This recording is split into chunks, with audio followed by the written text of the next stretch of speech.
I just finished pruning some of my Bologna trees because actually I find out there was a little bit too much shade before for some of the apple trees mostly, because you see I planted apple trees, this guy here, this guy there, in between Bologna trees. Those are planted March or April, I think, 2021, so they are in their third year. And so you see one apple tree there, one in the middle here, one over there, and there was supposed to be another in between those two, but it hasn't survived. So every 4 meters basically, because this will be the final distance, like in 5 years time or so, they would touch, maybe even a little bit quicker, and they would this would be ideal for full production. And so in between I planted those huge Bologna trees. They are amazing. They grow so quick. They're actually the fastest growing tree in this context, in this European context. And last year they grew more 4 or 5 meters. This year a little bit less because they were already quite big.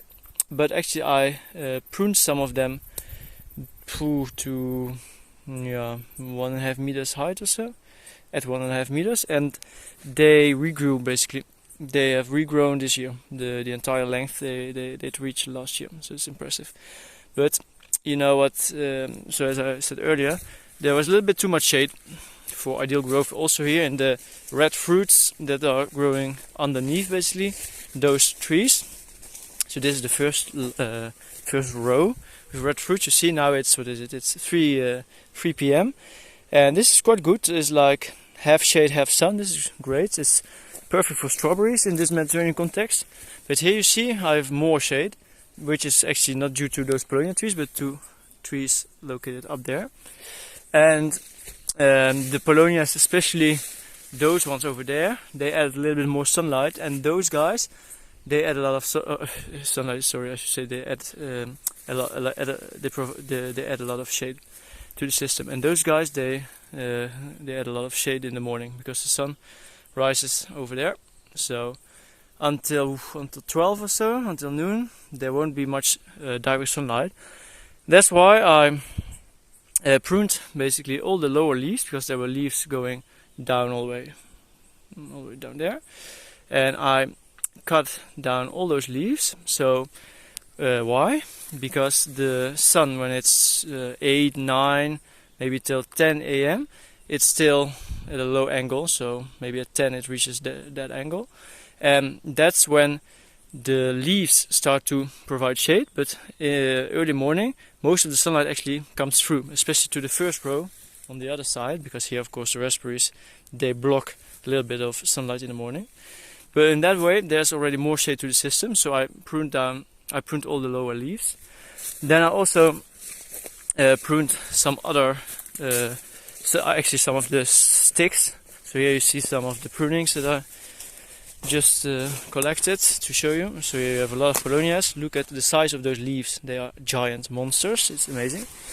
And so I basically cut down big sticks like this, side shoots, if you like, to get a little bit more sun into the system. Here you can actually see, you know, this guy right over here, it has 4 main branches, and I should maybe cut down at least 2 or 3 of them and leave just one. And then the idea is to cut down maybe all of those trees, or all of them, or almost all of them, at this height more or less in November or so. October, November, because that's when the wet season starts here, and then all this biomass will become organic matter and will feed the soil and the fruit trees, and they will regrow next year starting in April, and by June they will have made probably 2 or 3 meters at least, so there will be shade again at the moment that the system needs shade. And in the months where actually the system benefits from as much sunlight as possible, April, May, there will be quite some sunlight available because I will have pruned down all those trees. So I will keep you updated on this. I will probably make a video in November to show you how it looks like before and after the prunings, before and after pruning. And yeah, so that's just what I want to show you. And that's the very interesting thing about those kind of syntropic systems. you continuously have to adapt the system, because you know the weather changes, the season, the weather change, the seasons change, the system changes, everything changes all the time. So that's very interesting. It's actually like a game. You have to assess all the time, and you have to make the right call, to make the right judgment, in order to reopen or let the system close itself again, which is very, very interesting, I think. Very nice. So yeah, this was a small update on pruning a syntropic system